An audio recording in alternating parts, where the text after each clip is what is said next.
Many years ago in Penang, Indonesia, my friend Errol and I rented a two-person kayak. Together with some of our friends, and we promised to return them in one piece or forfeit a hefty deposit. I was just out of university and I had huge student loans, but this deposit was more than just money. I mean, if I forfeit the deposit, I probably have to skip a few meals. I'm not hungry. But it was more than just the money, because who loses a 10-foot bright yellow kayak? We were so excited. That morning at breakfast, we had this gloomy waiter forecasting bad weather, saying that there was a baby shark seen in the waters. But we knew that he was just really jealous because he had to be indoors on this glorious morning. And we made our way down to the sea, ready to have a lovely lazy morning of kayaking. Let me introduce my friend Errol. He is one of the most competitive people you'll ever know. His tennis backhand is more powerful than yours.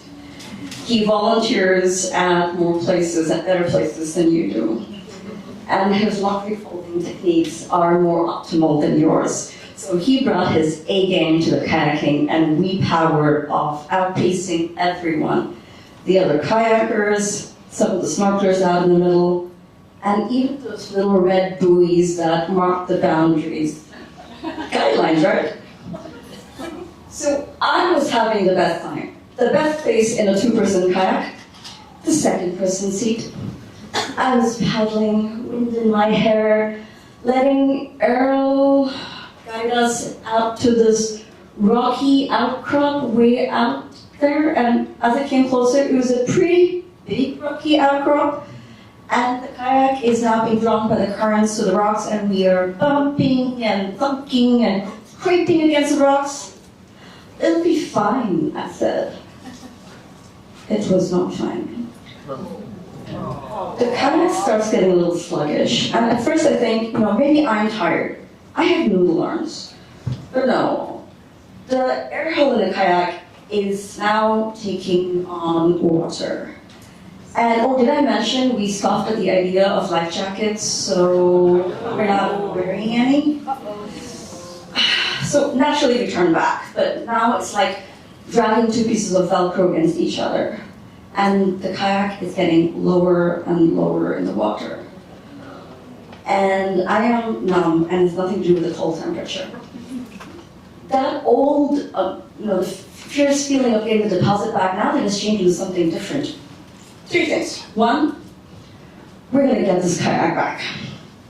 Two, we're gonna get a deposit back. And three, we gotta get back in one piece to get that deposit back. Fine sentiments, but now the water is still here. And Errol and I are forced into the sea. We are swimming and dragging this sodden thing along by its handles. And it's this time that he speaks up. I think something will bump against me in the water.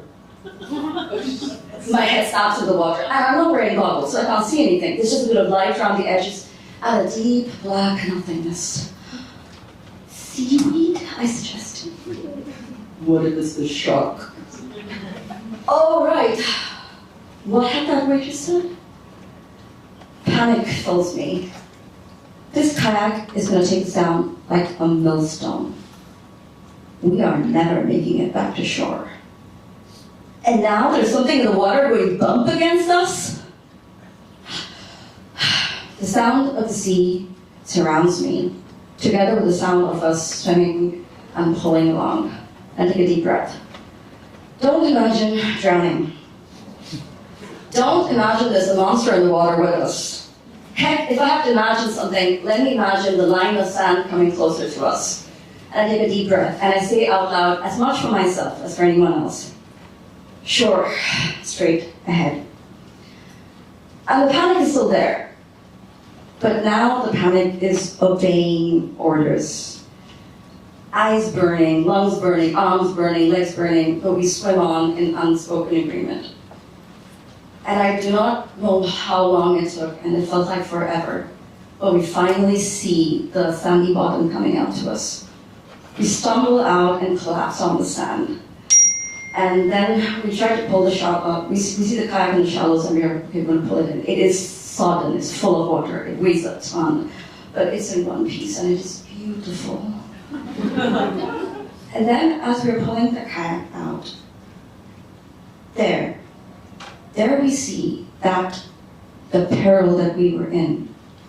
For tangled up in the ballast rope, the kayak, was a great white plastic bottle that had scared us near to death in the ocean.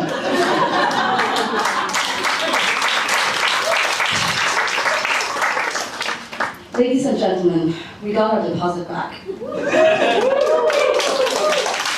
That day I realized if I dig deep, I can find my courage. And more often than not, my sea monsters are just soda bottles. Thank you. All right, amazing. Let's give a round of applause for Ipshita.